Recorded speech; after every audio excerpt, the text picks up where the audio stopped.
Sa mga Katoliko dyan, pakinggan nyo tong sinabi ni Father Villanueva. Ewan ko kung magagalit kayo o matutuwa. Ito ba yung gusto nyong pare na sinisimba sa simbahan na nagtuturo ng napakaganda daw ng asal at napakaganda daw ng ganitong strategy? What's this? Panoorin nyo hanggang dulo. May mga kilala ko nagbebenta ng 3 sachet kasi ang kita sa bawat sachet ay 50 pesos times 3, that's 150, pambaon po nila. Pambaon na ibinibigay sa mga anak.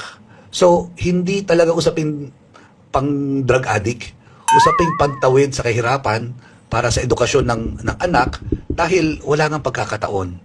Ibang-iba to sa mga usapin ng mga big time pusher tsaka drug lord. No? Meron akong makilala na nagbebenta ng mga tingi-tingi dahil meron silang porsyento doon at yung porsyento, bukod sa pambaon, para sa nangangatal na sikmura. Di ba? Ang lala ng utak niya. Magkano ang bayad, Father?